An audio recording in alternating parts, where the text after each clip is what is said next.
ஏதோ பணம் வேணும். சுவாமிஜிக்கு இப்போ வங்காளத்தில் நடந்த மிகப்பெரிய பஞ்சம், அதை சாமி கேட்டிருக்காரு. பசுவெல்லாம் காப்பாற்றுறது இருக்கட்டும், இந்த பஞ்சத்தில் வங்காளத்தில் மக்கள் இறந்து போகிறாங்களா, அவங்களுக்கு நீங்கள் ஏதாவது உதவி பண்ணீங்களான்னு கேட்டிருக்காரு. இவர் போன துறவி என்ன பண்ணியிருக்காரு, அதெல்லாம் அவனுடைய கர்ம வினை பையன் இருக்கார். அப்போ விவேகானந்தர் சொல்லியிருக்காரு, நான் சொல்றது கொஞ்சம் கடினமாக தான் இருக்கு, இந்த பசுக்குள்ள அந்த மாதிரி இறந்து போடுறது கர்ம வினை பையன், அதற்கு அதையும் காப்பாற்றுறேன் இருக்கார். மனித உயிர்கள் பஞ்சத்திலே பசியிலே துன்பப்படுகிற பொழுது அதற்கு உதவாமல் நான் இதை வைத்திருக்கேன், அந்த தைரியம் யாருக்கு வரும்? நேர்பட பேசும் பாரதி, எதையும் நேர சொல்லு. புறங்கூறி பொய்த்துயிர் வாழ்தலில் சாதல் அரங்கூர் மாக்கம் தரும்னார்ல வள்ளுவர். புறங்கூறி வாழ்றதை விட செத்து போனார். சுவாமி நேர சொன்னார். கலிபோர்னியாவில் போய் பேசுறாரு அமெரிக்க பெண்கள்கிட்ட, நீங்கள் எல்லோரும் தனி மனிதர்களாக, தனி பெண்களாக, தனி ஆண்களாக உங்கள் நாட்டிலே பிறக்கிறீர்கள். எங்கள் நாட்டில் மட்டும்தான் நாங்கள் பிறக்கிற பொழுதே சமூக உறுப்பினர்களாக பிறக்கிறோம், அங்கே தனியாக யாரும் பிறப்பது கிடையாது.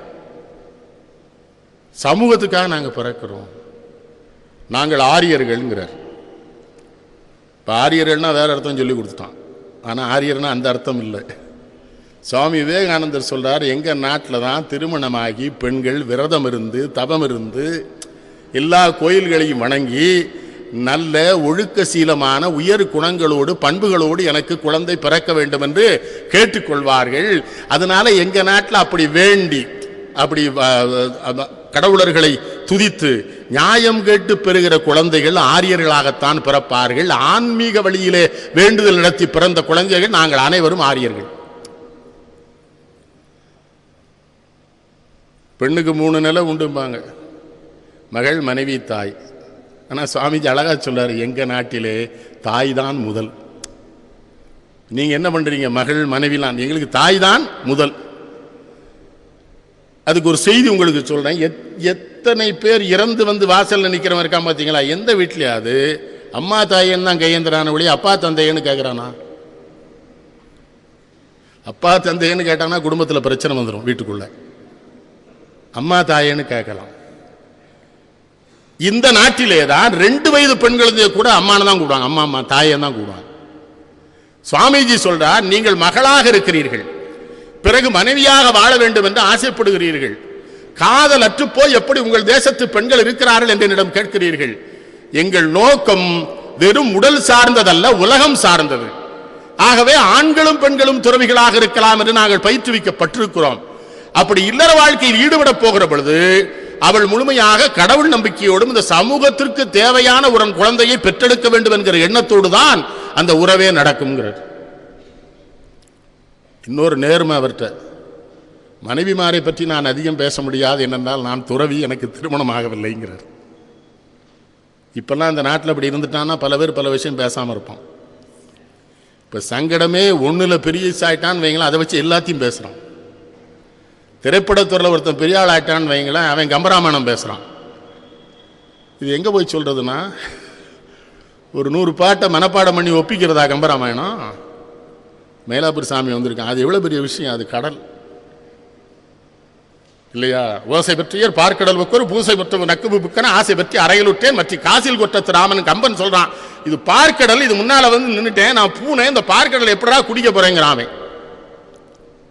ஆனால் சுவாமிஜி தெளிவாக இருக்கார், நான் திருமணமாகாதவன், மனைவி என்பது எனக்கு தெரியாது, எனக்கு தாய் தெரியும். ஆனால் நான் நாடு முழுவதும் பயணம் செய்வதனால் என் நண்பர்களின் மனைவிமார்களை பார்த்திருக்கிறேன், அதை வைத்து உங்களிடம் சொல்லுகிறேன். அங்கே நம்ம பெண்கள்கிட்ட இருக்கிற சங்கடம், இவர்களுக்கு கல்வி இல்லையேன்னு வருத்தப்படுறார்.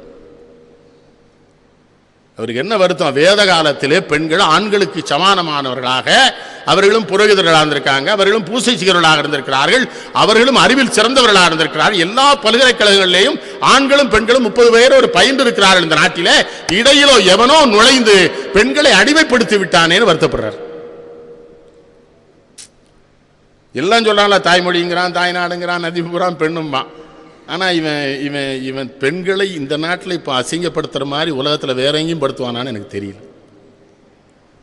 இது குறித்து பெண்களே வருத்தப்படுற மாதிரியும் எனக்கு தெரியல. பெண்கள்லாம் இதை எதிர்த்து போராடணும்னு சொன்னால் முதல்ல தொலைக்காட்சியில் ஒரு தொடரும் வரக்கூடாது.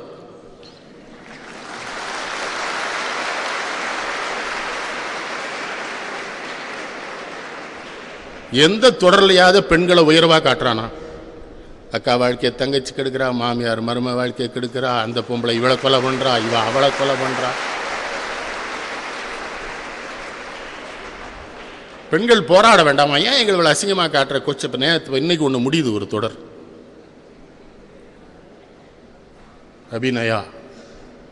அபியா அவ கர்ணன் கவசகுண்டலத்தோடு பிறந்த மாதிரி அந்த பையோடையே பிறந்திருக்கா. அந்த பைய கடத்தவே இல்லவா, அதோடய குளிப்பா போல தெரியுது.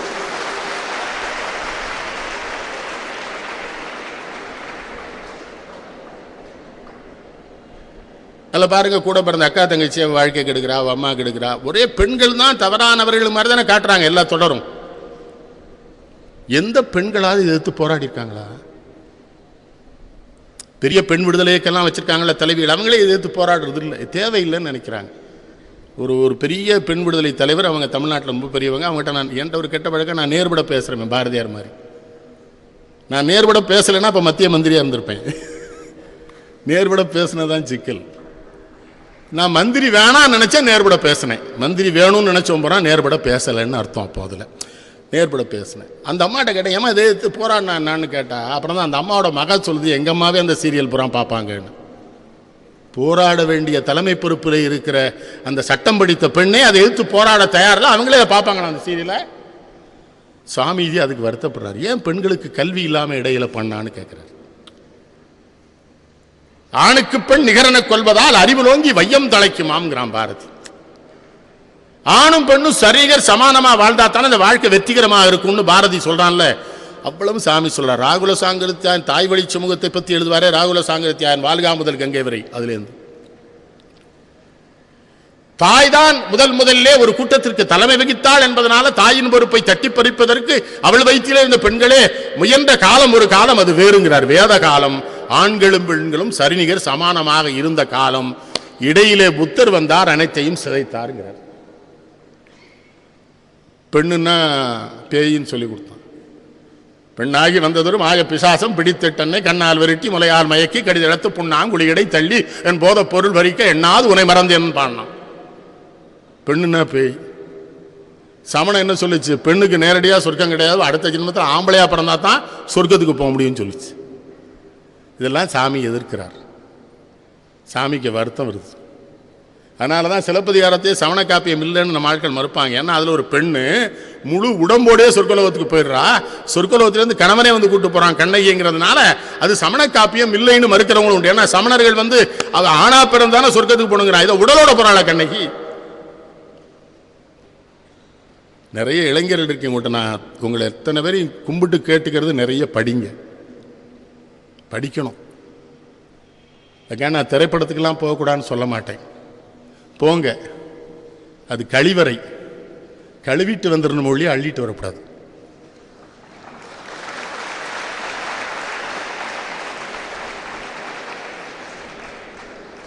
அங்கேருந்து அள்ளிட்டு வர ஒன்றும் கிடையாது. ஆனால் சுவாமி விவேகானந்தரை படிச்சிங்கன்னா உங்களுக்கு உலகம் தெரியும், மனித உணர்வுகள் தெரியும், தாயின் உணர்வு தெரியும், எல்லாம் தெரியும்.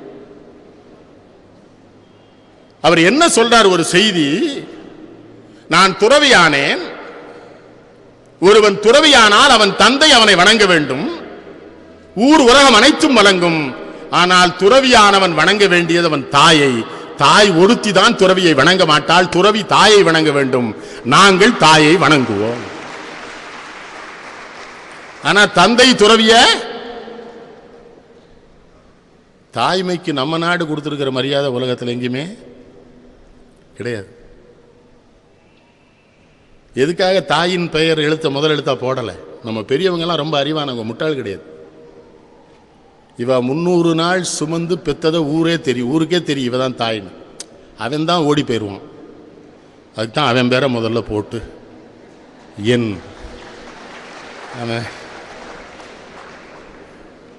ஏன்னா இவ சுமந்தது ஊருக்கே தெரியும்ல.